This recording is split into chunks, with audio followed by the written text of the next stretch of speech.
try to remember, can this be the love? Can you feel the love for you? Would you be willing to feel a little love for you? It's true love indeed. It's true love indeed. Take a breath. Try to focus in. Try to focus in and just let yourself just get out of your head. Let's get out of our heads and just feel deep inside.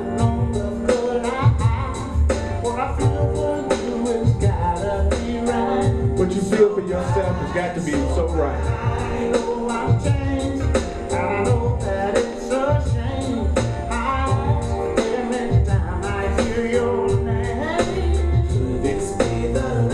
Be the love. Could it be the love for me that I'm finally feeling? Feels like true love indeed, finally. It feels like the love I need, the love for me, the true love indeed. Can it be the love? Yeah. Could this be the love for me? Could this be the love indeed?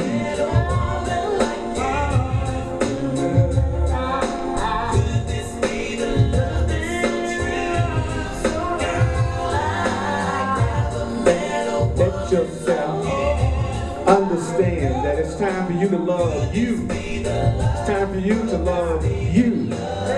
You love yourself. Would you be willing to love yourself?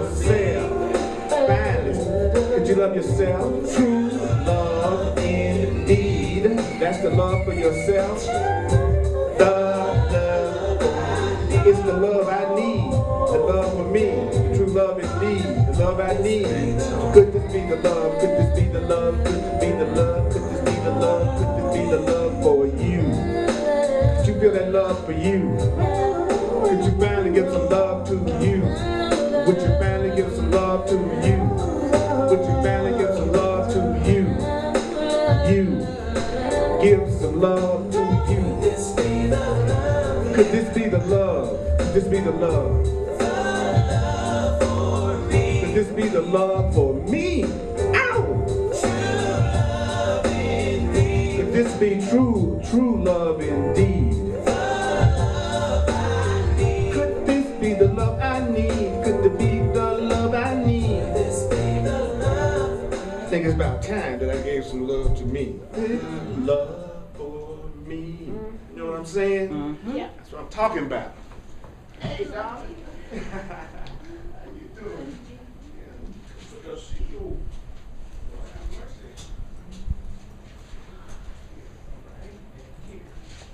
All right. Move it off a little bit. There's one thing I always like to say in my classes. If you believe that your world is a reflection of any part of your consciousness, you will be able to tell when you believe it. Mm-hmm. Do you know how you'll be able to tell when you believe it? No. You will start giving what you want to receive. Mm-hmm. Up until that point, you haven't got it. Mm-hmm. You know, if I really get that my world is going to treat me the way the energy that I put out, and then the way that I feel about myself is the way, then I'm going to have more enthusiasm about me. I'm going to have more enthusiasm about my life. Mm-hmm. I'm going to be giving more love out. So what's cool about waking up to who we really are is that it becomes real easy to pretty much tell how a person is orienting their reality in terms of what they're going to receive back from it, back what they're giving to it. And what we don't realize sometimes is that we are infinite beings having a human experience, playing this game like we're separate from each other, and we're supposed to be having fun. What happened? You know what happened. What happened is whatever you're telling yourself from moment to moment that keeps you from giving yourself that kind of joy. Yeah. Mm-hmm. That's what's happening. Like the Course says, you are what happened to you. Mm-hmm. It wasn't my mama that happened to me. It wasn't my dad that happened to me. It wasn't my children that happened to me. It wasn't my race that happened to me. It wasn't my boss that happened to me. It wasn't my sex that happened to me. I'm what happened to me. And I'm still what's happening to me. Mm-hmm.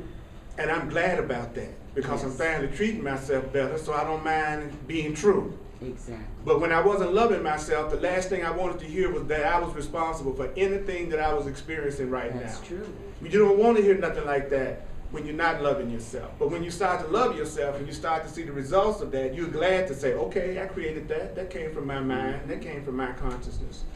And so if it's our thoughts that create our reality, which is what we're learning but don't have to believe, let me be with me on this. If it's your consciousness that's creating your experience, then that means that the thoughts that you have are what you are experiencing. Is this right? Then that means your reality is coming from your thought, right? So what you want to do then is have a thought that's going to create the kind of reality that you want. Exactly. Yeah. Okay. Hello? Okay. And the Course in Miracles is a book full of those kind of thoughts, as any truth book is.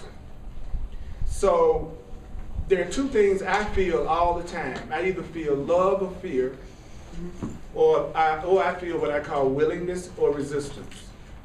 So love is willingness, fear is resistance. So in any situation, like right now, I bet you all are experiencing either willingness or resistance right now. Some of you may be feeling some resistance to what, some of you may be feeling resistance to the point you haven't heard one single word that's come out of my mouth since I started talking. That you just, as soon as I said one word, your mind went, doop, doop, doop, doop, doop, doop, doop, doop, you know. That's okay, I heard it. Remember what I said at the very beginning? I'm teaching what I need to learn. Yeah. So if I walk away believing the truth more, I feel like it's been a win-win for me today. You see what I'm saying? That way it takes the pressure off of you all about how much you receive, or how much you're open to, or how much you're willing to listen to. That's up to you. That's fine. I'm okay with that. You know, you can use this hour to think about what you're going to do this afternoon. That's all right. That's okay. Or you could be like hanging on my every word. That's okay. It's all right. It's cool. Because you know what? I know that whatever I experience, I'm creating it. Your response, I'm creating it.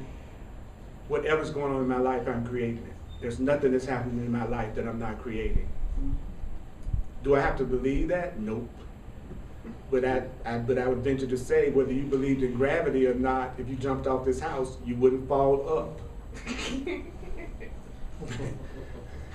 So, our belief has nothing to do with stopping the truth.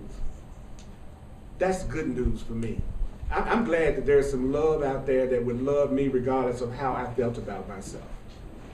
I'm glad to know I could be taken care of if people don't like me. You see what I'm saying? You want to have, one of the most powerful statements you could tell yourself is, I am safe, and I'm safe no matter what I do or no matter what I do not do. Right. I'm safe. And secure. You know, whatever you want to add to it to make it personal for you. But what you want to do basically is you want to start having ideas that'll create an experience that you want. I would like to believe that I could be loved even if I was totally afraid and acting crazy and was angry and was depressed and wasn't much fun to be around. I like to believe that love would still come and comfort me. I don't want to set it up where I got to act nice and good all the time and then I can receive love. That's the old paradigm. I'm not doing that one no more. Paradigm shift. If I earn it, then I deserve it. Old paradigm that you got to pay for it or you can't have it. Old paradigm, old ego, like the Course would call it. So in this section is creating, that I'm on the judgment of the Holy Spirit that I'm working my way through. This section is about how you can take your own fear and unhappiness and use your own fear and unhappiness to draw to you everything that you ever wanted to experience in love and joy and peace. Okay. How to take your most fearful, negative thought, feeling, and emotion and then have it, like in other words, if you were feeling broke, that thought would draw wealth to you. You feeling angry, that thought would draw peace to you. There's a way to look at everything that when you look at it this way, no matter whether you feel good or you feel bad, you can draw a loving result to yourself. That's what this section is about. It's very simple. So I'm going to start with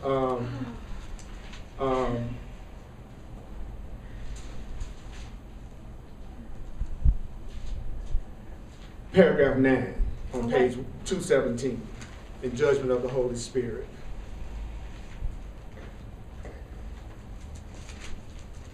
It says, fear is a symptom of your own deep sense of loss. I'm going to take it sentence by sentence. Oh, Do it like that today. good. Whenever you're feeling fear, you feel like you're about to lose something. Yeah. If when you perceive fear in others, you learn to supply the loss, the basic cause of fear is removed. So the way you get rid of fear is that when you see fear in someone else, you supply the loss of love by being peaceful yourself. Mm-hmm. And seeing what they are doing as a call for love. Mm-hmm. And then asking if there's anything for you to do, be shown what it is. I'll say it again. If you want to get rid of your fear or upset, then when you see it in somebody else, you remember what the truth is. Like when I see you afraid, I'm going to go, that's a call for love. Because what I'm doing is, I'm seeing that you have some kind of a fear that you're about to lose some kind of peace that is valuable to you. And then I'm going to supply the loss by remembering that love does exist for you. That you can't lose. You're a holy child of God. You're an infinite being. You can't lose. I don't care if you think you can. You cannot lose. I don't care whether you believe me or not. You cannot lose. I don't care how you feel about what I'm saying. You cannot lose. Have a nice day. All right. If some reason you're feeling guilty and you want to kick your butt all day and feel bad all day, you know what I'm saying? That's okay. Go for it. Go for it. Because you need to feel all your feelings. And you need to not hide your feelings. And you need to be honest with yourself about you. When I feel upset, I don't try to tell myself something positive. I stopped that stuff years ago. I think positive is great, but I don't think it necessarily solves one single real thing that's going on in your psychological nature that needs to be healed, unless you. Do you want me to help you?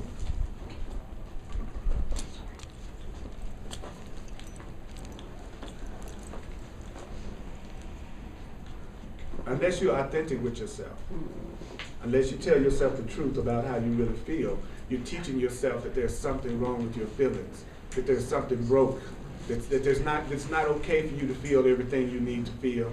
So you feel it completely, you take it to its most extreme thought that it could go to. Like, in other words, go to the catastrophe level with it. You know, it's like, okay, I feel bad. I feel like me and my partner are having a hard time. Okay, not only do I feel like we're having a hard time, it looks like we might have a hard time, and then we're going to break up, and then I'm going to lose my house, and then I'm going to be on the street, and I'm going to have a little sign up there. You know, it's like take your little fear as far as you can possibly take it without judging it, that this is just how I feel, this is just how I feel. Then you tell yourself, I created it. I'm creating this discomfort. I'm creating how I'm feeling right now. I created this situation that I'm in right now through my thinking, through the way I'm looking, because the way that I'm feeling right now is coming from the way I'm thinking. But even if you really want to play big, you tell yourself, I created the whole friggin' situation that I'm having to look at differently. You may not be ready to go, I create the whole situation. You might just be where you need to say, I'm creating how I see it. That's cool. Some of us on the level where we need to say, and we okay to say, I created the situation and I'm creating how I see it. And you'll know for yourself which one fits you best by how much resistance you have to doing that. So if you feel like going, I didn't recreate that, I didn't have nothing to do with creating that, well, that means you're not ready yet. And that's cool, that's how you know. Right? So you should go, well, I didn't create that, but all right, I'll give you this much. Maybe I do have something to do with how I'm looking at it. All right, okay, then I'll give you that. And then there'll be some of us that want the utter liberation and joy of going, I created the whole friggin' thing. I'm not a victim of it. I don't know how I did it. I don't know necessarily why I did it, but I did it. Okay? And then you should feel gratitude because you are so powerful that you could even create this situation that you're dealing with right now. That situation came out of your power. That's deep. I mean, you're a powerful being. And then the last thing you tell yourself is, I am as God created me. I am infinite. I am an infinite being, or I am the holy child. Whatever statement you can make that's the truth about what you really are. I am spirit.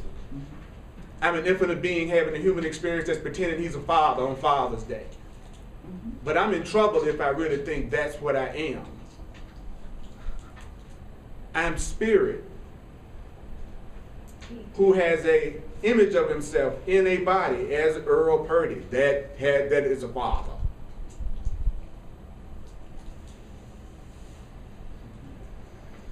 So I'll tell you the process again. You feel the feeling.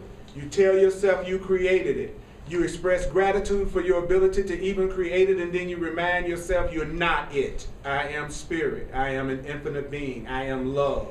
I am powerful. I love you too much to make it more complicated. Sorry. So, that's how you teach yourself that fear doesn't exist in you. The means for removing fear is in yourself. And you have demonstrated that the means to remove fear is in yourself by giving the means to remove fear, which was me seeing your fear as a call for help. Me seeing your fear and anger as a call for love. If I lose anybody, just let me know. I don't mind clarifying. Okay. Okay? You'll find that it's not so much that you wouldn't understand what I'm saying. It's just that if you're not ready to do it yet, there's a tendency then to say, I don't understand what you're talking about.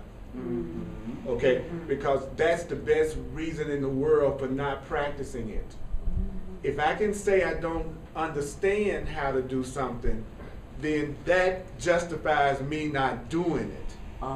But the truth is, I'm just not accepting it.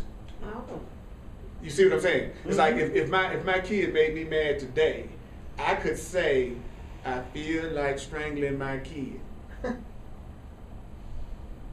And any parent has felt that before, who's not in terrible denial.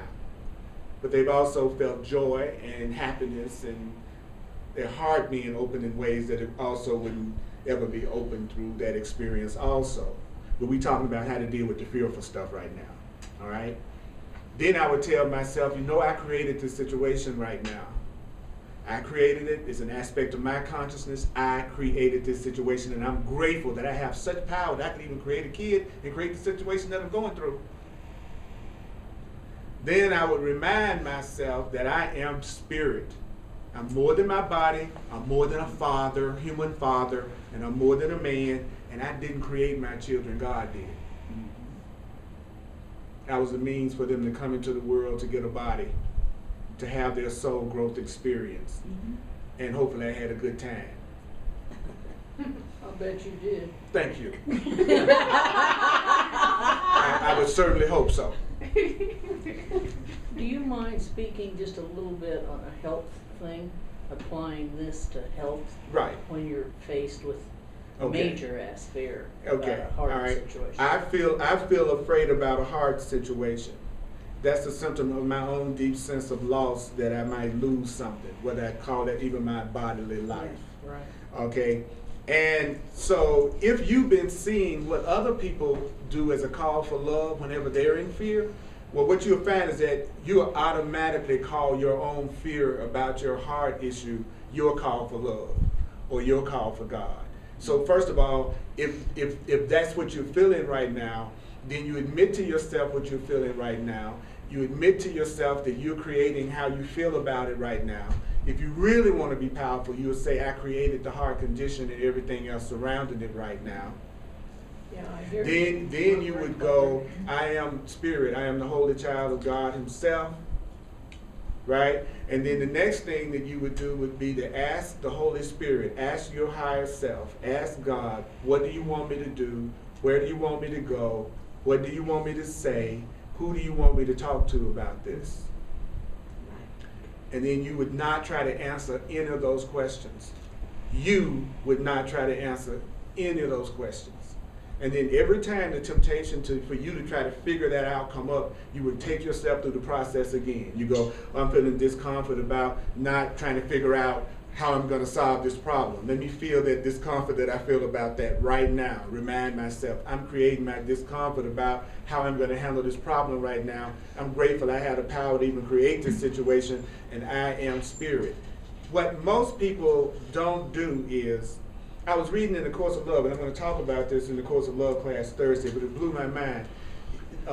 Jesus in the Course of Love was giving an example of the difference between what happens when a person thinks the truth and what happens when a person lives by the truth. And it was so deep. It was saying, because he was saying, you know, there are many people who study the truth and study this kind of stuff, and they think it.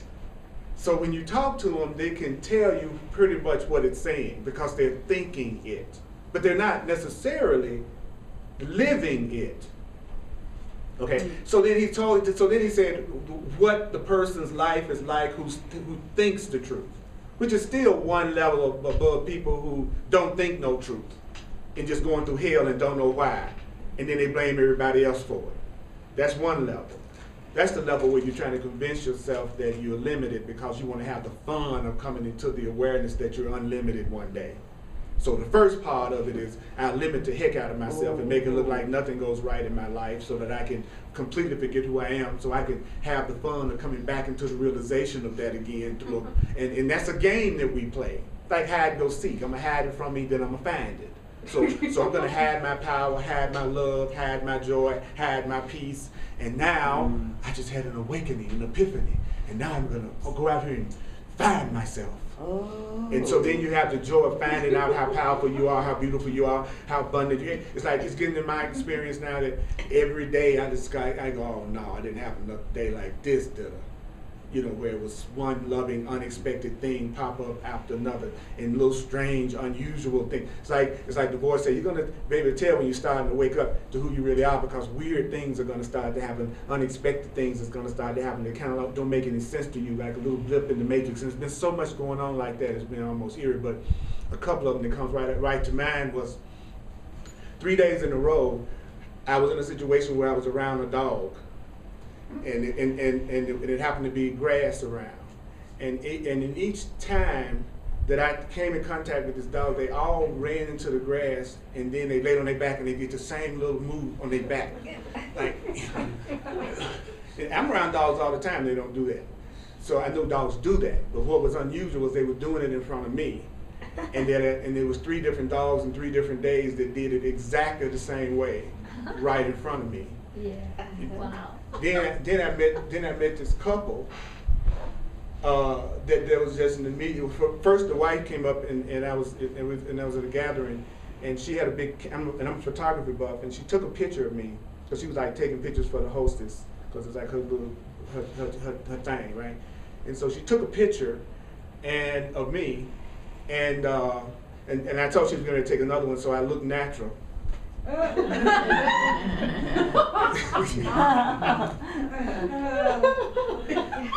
You know, and she laughed, and we got to talking, and then and then her husband came over, and we just got to talking. We just had this incredible click. You know, just like you meet people and y'all just go pop pop pop pop pop. Mm-hmm. No, none of those parts of yourself. Everybody's myself, but I noticed there's some parts of myself that's less afraid of me than other parts of myself. That's the way I look at it. You know, if somebody's like if somebody's not friendly toward me, I just go, oh, that's me afraid of me over there. And that's a call for love. And so I'm going to listen to this person carefully, honor their boundaries, see what it is that they want to do and how they would feel to safest relating to me, and then I'll stay within that boundary so that they'll feel safe, because the minute they feel safe, they're going to let down the boundary anyway. They're going to let down the drawbridge once they know an enemy not trying to come into the fort. Mm-hmm. So I don't expect people to have their drawbridge down early in the evening. But sometimes I like drawbridges down later. So we got to talking, and then said, "What's your sign?" Right around to that, because you always talk about what you're doing, yeah. And so found out all three of us were Sagittariuses. You know, so here I was in the party, and the first thing we said when we realized that was, "Wow, we all doing such a great job of appearing normal." And yeah, you know, that was the first thing. We glad that, you know, like if they had any idea who was at this party, and because most Sagittarius are always containing themselves at all times. And so that was another click, and then come to find out that I moved to Denver 12 years ago in August of this year, and they moved to Denver in August 12 years ago. So we also was like, we moved here the same month, we've been here the same time, with the same astrology. It was like again, just a little blip, no, nothing big, not earth shattering, but another blip in the matrix. So then after I left there, I was forced by the universe to go to another party. And as part of my field work. Hardship. Yeah, my field work. I do a lot of lab work. As soon as I walked in, almost, same thing, just beautiful people, cool people. As soon as I walked in, this young lady walked up to me and she said, you know that everything and everybody that you see in this party is a reflection of you, and that's actually who you are, and that you're nothing but this love, and this love is being reflected back to you, and we are creating this, and we are creating our reality, and that you're an innocent, loving child of God, and that's the only reason why we're here, is to remind each other that, right? Would you like a drink? I'll get you something to drink. Yes, please. And it was like, you're saying my thoughts. This is what I had been thinking about right before. Because before I go into any social gathering, I always ask myself, what is it that I want to bring to this gathering? How much love can I give and receive in this gathering? How can I be used to help everybody in this gathering remember that they're innocent and they're loved? I do that before I walk into any social gathering, when I'm walking up to it, because it determines my evening. Because your purpose determines the outcome. When I used to remember a time back in my past that I'd be going there going, God, who can I hook up with tonight? I know y'all don't understand anything I'm saying. That's why I love y'all never had a hookup thought, right? So I love everybody. Really? Couldn't imagine you going to a party wanting to meet somebody. Well, I have. And so I came into the experience, and so that blew me away. And then there was a whole ton of other stuff that blew me away that I won't even get into. And then I was sitting there, and then one point right before I got ready to go, I was sitting on the back deck, and then there was a projection screen projecting this really psychedelic kind of a slideshow on this big screen that had been erected in the backyard. And it was like real psychedelic, and all kinds of stuff was being projected on the screen. And then there was a bunch of people from the party that was dancing in front of the screen, creating all these different images on the screen, the shadows and the movements. And so I'm sitting there, right? And then this young man comes over, he sits down next to me, and he says to me, you were born to do what you were doing. So, he said, you were born to do what you were doing. I want you to know that I've been watching your videos and classes, especially a couple of years ago. I've been in about a year. He said, but I want you to know that you saved my life. I was going through the roughest period in my life, and everybody around me was teaching me. He said, but when I discovered your stuff, it made the way you communicated it to me really reach me, and it changed my life, and it made a really big difference. And I just want to thank you and tell you that you really need to, what you do is needed. I love what you do. I want to use what you were saying as a role model, as a mentor. It's like I was getting all this confirmation and validation of the value of what I was doing to someone who needed it just the way I did it. See, the thing that impressed me the most about what he said was, the way you do it is the way I needed it. And I have to always remember that there's never any need for me to change myself for anyone. That the way I am is perfect for someone. They wouldn't want me to do anything but be more me. And I've had people ask me, what do you want? What can you do? What can I do? I said, I want you to be more you. Because if you are more you, then we're both going to be excited, because neither one of us are going to know when the rabbit's going to pop out the hat, and it's going to be an exciting experience if you will be you. So as far as I'm concerned, you either being you or you want to be you, and those are only two states of consciousness that you have. Either you are you or you want to be you. So I'm going to either acknowledge you or help you be you. And the way that I'm going to help you be you is I'm going to try to take away my agendas and my scripts for how I think you ought to be, so we can see who shows up, who will be fun for both of us. And people think that's really almost like, wow, that's so conscious, that's so noble. I can't believe you could be that kind of person. Like, that's hard. It's like, it's hard to trying to change somebody. If you really heard what I said, what I really said was, I'm not going to try to do anything to change anybody. What could be easier? Mm-hmm. What could be easier than leaving you guys alone? Mm-hmm. And letting you all be just how you want to be, do just what you want to do, act just how you want to act, especially since you're adults. It's like, what could be easier than being an adult in a world full of majority adults?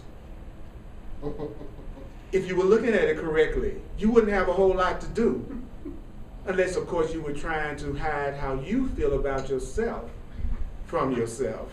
So you're busy being in everybody else's business, so you won't have to deal with your own. Right. That's why people do that. That's called, sometimes it's called living in the South. Southerners, they feel like it's their divine right to jump in your business and tell you what you should be doing, whether you ask them or not. At least up here, people sometimes pretend like it's not cool to do that.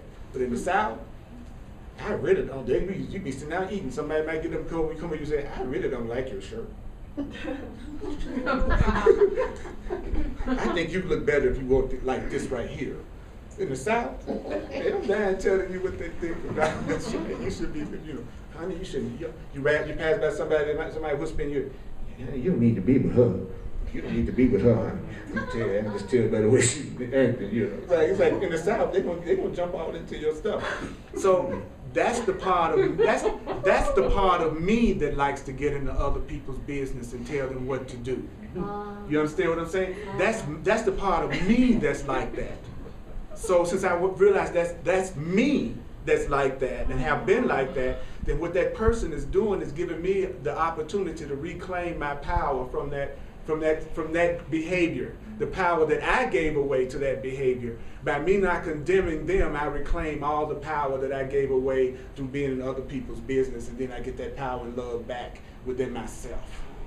So when you don't get mad at people for doing the stuff you used to do, then you reclaim all the power you gave away when you did it. But if you don't condemn a person for doing what you know you used to do, that's forgiveness, which means you're reclaiming the power that you gave away to that behavior back. So if you can laugh at the way you used to be, you really are not that way anymore. If you can't laugh at it, you still are at it. Okay. If you can't laugh at it, you're still doing it. That's why it's upsetting you, because you still feel that way yourself.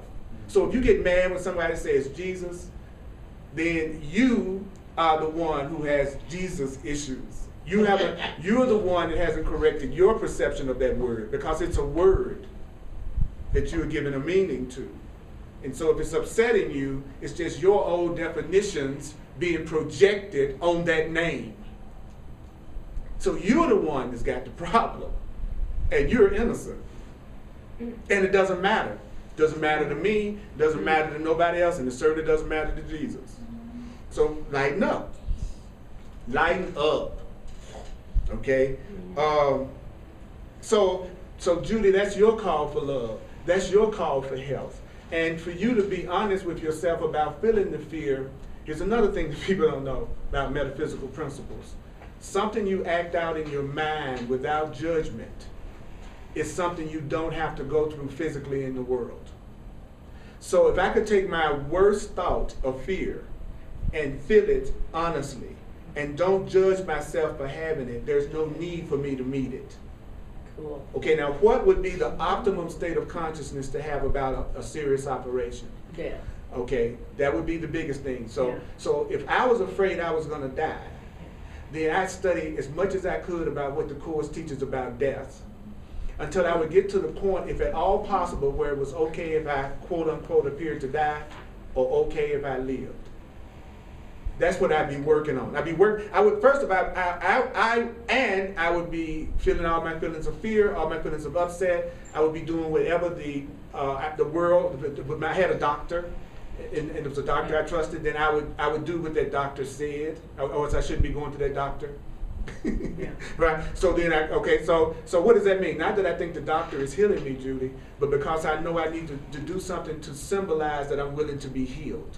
And something that shows I'm willing to be healed to the universe would be me doing whatever needed to be done physically in order for me to be healed. So if the doctor said you didn't eat certain things or you rested, blah, blah, blah, then that's what I would do as a symbol of my willingness to be healed. But most of all, I would be strengthening my sense of connection to God, and I would be attempting to get a frame of mind. And I'm not saying I'd know what I'd do if I was faced with that, so don't get me wrong.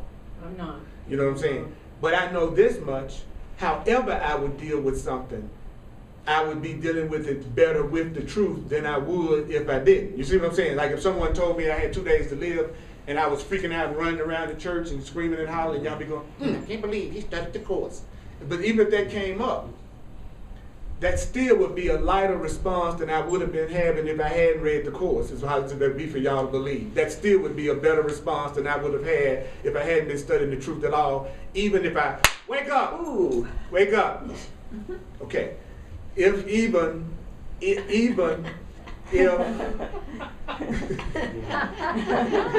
don't want to talk about it sleeping from my face. All right. Okay. Now, some people will feel insulted behind that, and they will go, well, I'm not going to come back to the class because he said that. No. That's okay. I don't care. That's okay. That's right. That's okay. She knows me, and she knows I wasn't even saying it to her. I did that just to see what the reaction would be. It wasn't even personal. I just always wanted to say that. He was just clapping his hands. No, I just always wanted to say that. I've never done that in 30 years. That was the first time I've ever did that. Every teacher, sooner or later, a speaker really wants to say that, but they never do. I just wanted to say that for 30 years. And so it just, at the risk of losing everybody, I have no regrets. Thank you. It feels so good to say, wake up. Because that's what we freaking need to do, That's what is wake up. Wake up. Stop going to sleep. Mm-hmm. That's our problem, is that we say we want a new way, and we say we want to wake up, and we say we want to change, and then we go to sleep. Mm-hmm. And then we go through the same thing we've been going through a million times, wonder why, project on somebody else that they're doing it, and then repeat the whole cycle. I said that because I want my life to say to me, wake up. Exactly. I was giving in that moment what I wanted to receive. It used to irritate the hell out of me when I would say I was going through something, and one of my metaphysical friends would say back to me, well, you created it. Why did you create that? Because I know if they were going through something that was upsetting them, they wouldn't want nobody to say that to me. But since it's not their problem, they can say it about mine. That's the way we do it. We always hire consciousness about somebody else's stuff. That's the way we do it, right? We can be honest. It's always easy for us to spout the truth off when it's somebody else going through Unless it. it's in your face. But if it's me going through it, can I laugh at it? Yeah. Can I see it as a call for love? Can I look at it? My own stuff is something not to be freaking out about. You know what I'm saying? Mm-hmm. So what you ought to see me doing is demonstrating what I'm teaching. I'm giving what I want to receive. I told my friend who normally that would have irritated me. I did say, I hate it. I hate when someone says that to me, but I'm creating it for you to say that to me, or you wouldn't even be saying it to me, so it's nothing for me to get upset about. I said, but this is what I want you to do from now on. I want you to say that whenever you hear me saying anything that remotely sounds like I'm the victim of something outside of me. If you hear me saying it, like even, the economics, if you hear me saying anything that's in the least bit insinuating that what I'm going through is being created by something or someone outside me, I want you to say to me that do you know you created it? Even if I want to just take a piece of pie and smash it in your face when you say that to me, I want you to say that to me because I am dead serious about taking responsibility for my experience and stop blaming anything and anybody else for what I'm personally going through. Even if it seems preposterous to think that I created the safe that fell on me when I was walking down Colfax. And somebody would say, well, no, that's because the rigging was up there and the people were moving yesterday and they forgot to take the rigging down. They left the safe over there and you just happened to walk down in that very spot at that exact second that out of all the places you could have been and all the places the safe could have been, you happened to be at that point by accident. I want to be able to say I created the safe falling on my head. That I was the one that created the safe falling on my head. Because I don't have to like the safe falling on my head to say I created it. And you know what happens more and more as I've been doing that? I've been safer than I've ever been. I've experienced more love than I've ever experienced. I've seen more peace than I've ever seen. I've seen the drama drop down to a ridiculously low quotient compared to what I was experiencing all the time, as long as I was saying something that was happening to me was being created by what my mama did, my daddy did, my sister did, my friend did, my mate did, my spouse did, my dietary habits did, everything changed. It went poof. So as far as I'm concerned, I feel so good, y'all, because I don't care if anybody else believes anymore that they create their reality and what happens to them. Why? You know why? Because I know it's true now. And I know that it's true for you as much as it is for me. And I know you'll find that out one day, just like I found that out one day. And I know you'll come to realize that in your own time and in your own way and in your own place. Mm-hmm. And once you really accept the truth for yourself and therefore accept it for the people around you, you don't get caught up in their drama like you used to. You don't get caught up in the stuff that they're doing to themselves like that, because you know they're the ones that's choosing to do it because they have another alternative they could use, but they're choosing not to use it. And you know why? It's because right now it's some lesson that they want to give themselves through this experience that they're giving themselves through not taking responsibility. There's something in my not taking responsibility in this situation. There's something I'm trying to teach myself that's going to come through my doing that, and I'm going to love you so much that I'm going to let you do it. And then it goes something like, well, if you want to ask my perception, I'll give it to you, but I'm not going to give you unsolicited advice about what you're going through, because that's a symbol of my lack of trust. And if you're dealing with a child, then you ought to have common sense enough to know how to work that issue out. You know what I'm saying? Like, you know what I'm saying? It's like, that's not saying, you mean that my child want to walk out in front of a car, then I'm just supposed to let my child walk out in front of the car? Well, only if you're crazy. Because nobody in their right mind is going to say, Earl said that you shouldn't do anything, so I'm going to let my, you know you wouldn't. You know if you saw your kid get ready to go out in front of the car, you're not going to stop and say, what the court say? You're going to do what's natural for you to do at that moment. And you know, and plus they're teaching you a good lesson. They're there as a child so they can learn from you about what's safe for them. So it is okay for you to overrule their level of consciousness and save them from the car even though they think it's pretty. So they walking toward it. You don't care what your kids say, that's a pretty mountain line, there's a pretty mountain line. You're going to say, I'm going to hold you right here, and you're not getting any closer to it. And so that's the same thing that's true with us. We want things and people and situations that hurt us, then we don't seem to get it, and we don't realize we're falling in love with the mountain line, and God that loves us is not letting us have the thing that would hurt us, and we're crying because it looks like it's not available and you want it, and you don't know you're being saved. Thank you.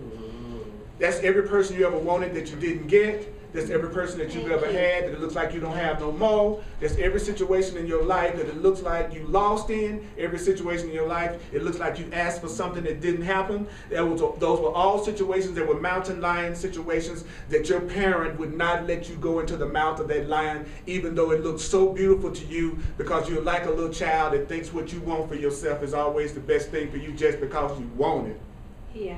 And that's me. I'm a child of God. It didn't say I was an adult of God. It says I'm a child of the universe. I'm a child of God. Sometimes I think like a child and I act like a child and I just want it my way regardless of whether it's good for me or not. Or I think I know more than I really know about anything. And when you talk about this new level of consciousness we're going to, this new level of truth that we're going to, that we're working on, we are like little children. And it's not until we take the attitude of little children that we'll have a smooth transition from a world of pain into a world of joy. We can't take ourselves into that world because we don't know how to be in a world that we're told is safe in no matter what. Nobody in this room knows how to make sure that love gets to everybody equally. We're at a level of consciousness that you simply can't do by yourself anymore. You can't guide yourself alone anymore. That's done. That's over. Something loves you so much it's overruling you. That's a blessing. Yes. That's good news if you're hearing it right. And if you don't, that don't make any difference. Why? Because sooner or later you're going to realize that that's okay. You can do it anytime you want to. That's how much love we have. You had your hand up? Yes. The conflict that you're going through, once you realize, wow, I keep making these messes Right. over and over again myself. Wow. Right. And you know, I'm real creative with that. Me too. So, but I mean, I go back and forth from being afraid to this is actually hilarious because it would take a Steven Spielberg To come up with, you know the stuff we come up with. We masters who play screenwriters, yeah. And so, but sometimes I go through the conflict of, you know, am I crazy? Is it my ego? So is that going to be a natural tendency for me to go back and forth of, this is not funny, you know, this is serious stuff, this is really going on. It's gonna be very natural to go back and forth. We've been told we're gonna have doubt, and doubt's gonna come and go to come again. This is the error in my perception that people make, is that they think that the answer changes, and the answer never changes. The answer stays the same. So even if the situation keeps coming back around, the answer hasn't changed. Okay, I'm upset. I need to feel the upset. I need to tell myself I created the upset and it's not real. It's not real in the sense that it's not going to last forever. Then I tell myself I'm grateful that I even have first of all, that I have the awareness to realize this, and I have the awareness to create the situation to begin with. And then I tell myself, hey, I'm not none of this. I'm the holy child of God. I'm innocent. Okay, then I still feel a little frustrated. Oh, so what should I do? Well, I feel that frustration completely. Then I tell myself, okay, God did not create it. It's not real. It's not constant. It's not everlasting. I'm the one that's creating this situation. I'm the one that's creating how it feels. I'm grateful to myself for being able to create this, and I am the holy child of God himself. Then I feel angry because I said that. Well, what do? I feel the anger completely. Then I tell myself I created it. You see what I'm saying? What drives our ego bananas is that when you become conscious, you do the one thing the ego cannot survive: consistency. Your ego cannot survive. Your fear cannot survive you coming back at it with the same answer every time it tries to frighten you in a new way. Your fear wants you to look for a lot of different answers to your fears, because you can get caught up in that forever. So your ego likes you to think there's a different answer for your relationship problem. There's a different answer for your health problem. There's a different answer for your weight problem. There's a different answer for your child problem. It doesn't ever want you to know it's the same answer for all the problems, which is feel what's going on completely. Admit you created it and it's not real. Then tell yourself you're grateful that you have such power and you're the holy child of God. Then the next thing you do is you say, what would you have me do, God? Where would you have me go? What would you have me say? Who would you have me say it to? And then be quiet. Be quiet. Sit still for a minute and just breathe. And just breathe. Don't try to figure out what to do. Don't analyze it. Just be quiet for a minute and breathe. And then see what shows up. See what shows up in your feeling nature. See what shows up when you're no longer as upset because you have breathed and you've calmed down. Because sometimes to receive the answer that's already there, all you have to do is give yourself peace long enough to be able to see the answer that's already there anyway, but you don't see it because you're so upset. See, now tell me, could anybody in here tell me anything that I just said do that they couldn't do right now? Name one thing I've asked of you today that you couldn't do today. That's how you know it's the truth. The truth will always be something you can do now. The ego is always something that you do in the future or the past. The ego answer is always, I can get this cleared up in the future.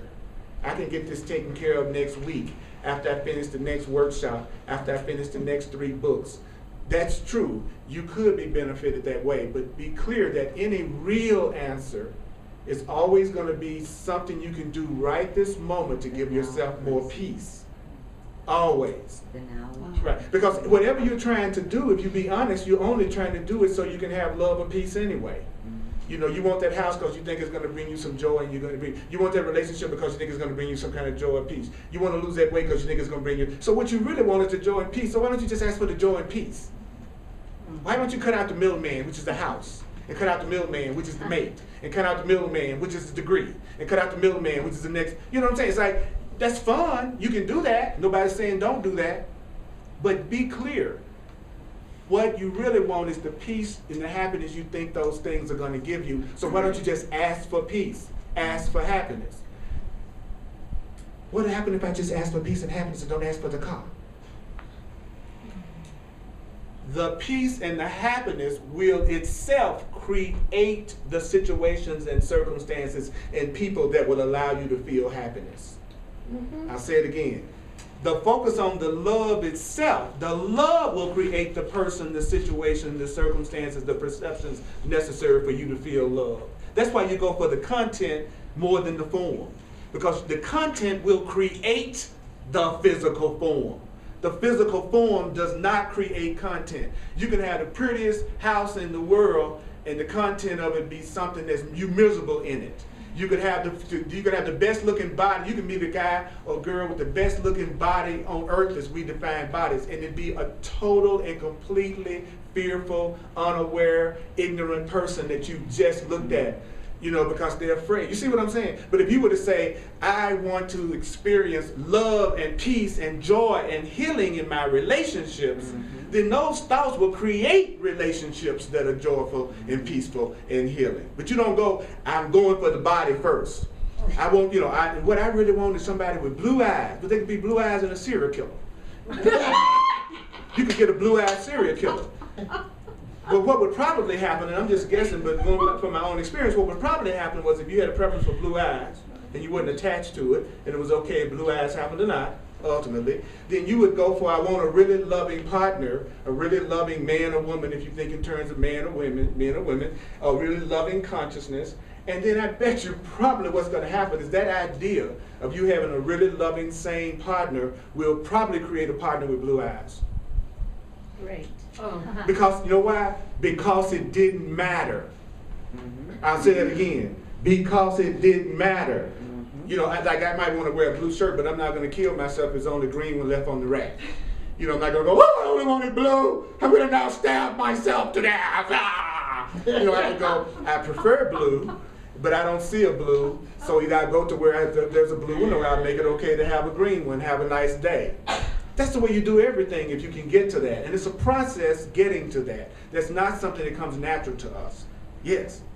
So I've been looking for stability. Right. And I'm still like hopping around. Right. Oh. Well, first of all, I ask for stability. That would be the first thing I do.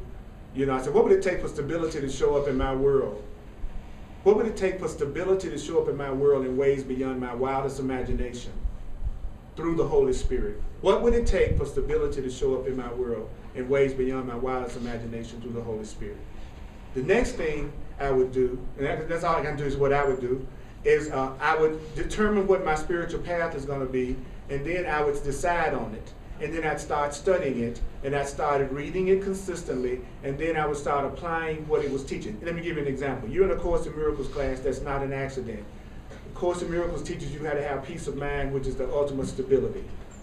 And out of that peace of mind, you would start attracting new physical experiences probably in your life. So the answer to that question is sitting right in front of you in a book right before you. Now the issue is, would you be open to getting to the stability you seek through an answer that you didn't make up, or are you going to still look for the stability through what you think stability should come through, and that's why you're hopping around, because you're looking for it the way you think it should come? You follow what I'm saying? That the answer you're asking for is right before you. Would you be willing to invest the time and attention it would take to learn a new way of thinking so that you could really feel the stability that you really want, and then watch your physical experience change? See, that's the question I ask everybody in here, and that's what I want to complete on. The part what I was telling you about how you can tell when you're living by the truth and when you're thinking the truth. When you're thinking the truth, a person that thinks the truth makes any situation they're in okay, whether they're really feeling any real joy, thrill, or passion or not. they'll say, they have very little. They say, well, it's okay for me to have very little because I know that's in divine order, but they really don't like having very little. Or they'll say, I know that for some reason this is my own divine order that I don't have a relationship right now, but I know evidently that's because there's a lesson that I need to learn. That's true. They think in the truth. They still don't have any joy, still don't have any peace. And since all of your joy and peace is still sort of like based on how things go around you, you're in a very fragile state. And then he says what happens next is you create what you call something bad happening to you, which simply means something coming down that you don't like. So a person who thinks the truth tries to have a positive perception of their present situation that's not completely satisfying. Then they create some kind of a drama or some kind of unhappy situation that they've got to cope with. Eventually go through it. He said you eventually go through it, and then you say there must have been a lesson in there that I needed to learn, and then you go through the same thing again. And then you go through the same thing again. You go through making it okay when you know it's not okay. You see what I'm saying? He said that's what people who think the truth do. That's the cycle that they're in. And then a person that is learning to live by the truth is a person who no longer believes in paying and earning, no longer believes in bargains, is someone that's following their inspiration and then asking and then reacting to what's going to be given to them to respond to. So what happens when you move into the next level is that you become a better receiver. You become better at receiving gifts that are freely given to you. When you're in the old thought system, but you're just thinking this truth, but you ain't really living it, you're just a person who is using basically truth thoughts to make it okay to be in situations that you still don't feel really fulfilled in. So you're still not really happy, but you know just the truth thing to say to make it okay. And then you go through something else that upsets you, and then you go through it, and then you go, oh, I see what the spiritual lesson was in that. But you're really still not living by the truth. And so it repeats itself again. That's the difference between thinking it and living it is your approach to it. You follow what I'm saying? So there is a stage where thinking the truth is appropriate. But then beyond that, there's the next level, which is, they call it live by it. Like, for instance, if I walk in this room and I go, however I'm feeling about anybody in this room, I'm the one that's giving it the meaning it has for me. That's living by the truth. So if you upset me, I would go, I'm making myself upset by this right now.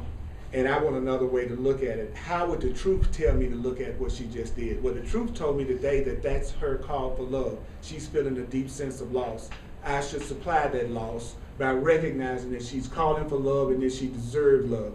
I got upset. Let me feel these feelings. Let me tell myself they're ultimately not real. Let me tell myself that I'm grateful that I even have the ability to see this and create this, and let me remind myself I am spirit. I am the holy child of God. I'm not this just a human body that's a victim. That's living by the truth. It's not, how can I get on the phone as quick as I can and give this person a piece of my mind and let them know what I think that they're doing wrong, but even though I know that they're an innocent child of God. That's not the same. That's not the same. So you all at a crossroads. We're all at a crossroads. We're all at that point in our spiritual path that we gotta, like we say, and I'll do it in more delicate language, poop or get off the pot. It's time for us to poop or get off the pot. It's time to start joyfully living the truth that we said we're studying these books, or stop kidding around and acting like we really are ready to change and we really believe this and we're really interested in it. And you're innocent either way it goes. You're not condemned either way it goes. But I tell you what, you'll go through a much less conflict if you just admit it to yourself, I'm not ready to do this yet, than you would in pretending like you're ready to do it, but you're really not. And how do you know when you're really not? Because you're not doing it. It's not hard. You're just thinking it. I'm an infinite child of God, and I'm scared to death of what you're going to do with me. I think you're going to stab me behind my back, and I got to watch out for everything you do. But I love the universe. It's a true student that's got an affirmation, Mason 45. I got my affirmation, I got my Mason, I got my 45. That's thinking. That's thinking the truth. That ain't living by the truth. And you're innocent either way. So for the rest of this week, whenever you see somebody that seems like they're hurting or they're upset or they're upsetting you, remember that they feel a sense of loss. They're afraid they're going to lose something. You need to remember for them that there is no loss. There is only gain.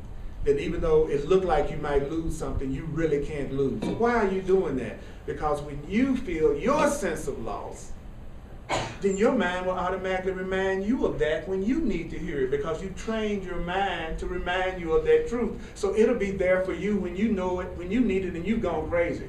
And you can't even think the truth right now because you just lost your friggin' mind. You find it's like some treasure that you hid away that comes through for you when you need it the most. Because you stored it in there by practicing it when you weren't upset.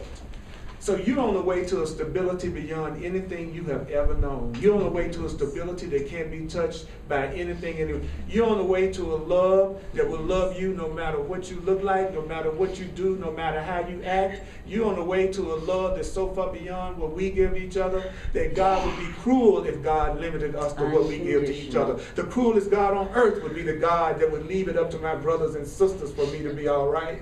What could be a crueler God than that? When your brothers and sisters sitting around trying to determine whether or not you deserve to be helped based on how you behave. Love would never sit around and judge whether or not you should help somebody based on how they behave. Fear does that. So I'm so thankful that there's a love beyond what we give to each other on the way to learning how to give each other love. Thank you, God. Thank you, God. Thank you, God. That my good is not dependent on the opinion of my brothers and sisters who don't even love themselves. So how can they love me? How can they recognize me? So I don't feel valuable, and I don't think I'm going to be taken care of unless a person loves me? What a fearful thought. Right. What a fearful way to live. Right. When human love is so based on bargains and agreements and rules and limits. Thank God. But I got to give it if I want to receive it. I've got to start seeing what you do as a call for love if I want what I do would be seen that way. So the love is coming. The love is here. I don't know how to tell you this, but you've already succeeded. You just don't realize it yet, and you're being eased into the awareness that you've been saved, that you're really okay, that you really are loved, that you really are innocent. We're like some people who've been hallucinating. They're still in the room with them waiting for the hallucinations to pass away so that the patients can realize they're laying safely in the hospital bed and not in the desert that they thought they was in when they passed out. But it'd be too big of a shock to realize you're in the hospital right now. So we're being gently made aware that we are in the midst of love, that we're in the house of love, that we're surrounded by love. And I'm your welcoming party. Yeah. I'm your greeter. I'm the one that's reminding you that you're okay no matter what. Now, if you want to choose to feel bad about yourself a little while longer, isn't it great to know you're doing it safely? You know, if I was going to wear it, I'd like to wear it, you know, in a mansion. It's like, oh, I'm worried, but I'm in the closet of my mansion, and I've forgotten that I went in the closet to play, and I really think the closet is my reality now, and it's dark in the closet. So what happens when you're in the darkness? Well, you make up images in darkness, and you see things in darkness that's not even there. Could that be? Could I be in a? Could this be a? Could this be a closet? Well, okay, now I'm not going to leave the closet. I like playing in the closet. So how can I be in the closet and be okay about being in the closet? Well, why don't you turn on the light? Then I won't be so afraid in the closet. Right, if I turn on the light in the closet, and I can see what was in the closet, and I can play with the stuff in the closet better, and not stumble over what's in the closet and hurt myself. Then when I get through playing in the closet that I can see in, then I open the closet door and go back out into the mansion. So you're not going straight from the darkness of the closet out into the living room. Because you went into the closet because you wanted to play. You just got scared the once you did it to yourself. And so now the light has come to let you see that you are loved and you are safe and you're in this human body. Play with it, enjoy it, create in it, express in it. Don't spend all your life trying to fix yourself. You're not broken. You're not broken. You're not broken. You're just misinformed. Like me. Like me. But I've been saved. What does that mean? I have some new ways of thinking I can use. That's what being saved means. I have new thoughts. I have new interpretations. So would you acknowledge yourself for hearing this much? Okay, I want to invite you to do something. I'd like you to really, just for a second, take a moment and really acknowledge yourself. Would you do that, please? You don't have to. Why not? Yeah, you love yourself enough to get up and put on some clothes and come over here and listen to a person that told you you deserve love, no matter what. That sounds to me like somebody who a part of them loves themselves. And so gratitude is the most important tool in our treasure hunting toolbox. I mean, being grateful. So thank you for your financial expressions of appreciation. I do this full time, and I want to thank you for sharing with me. Would you really share it with yourself? There is only one of us here. Yeah. Absolutely. So that's a total blessing. That's a total blessing. Also, there is, I want to make you aware that I'm available for one-on-one sessions called Clarity Sessions.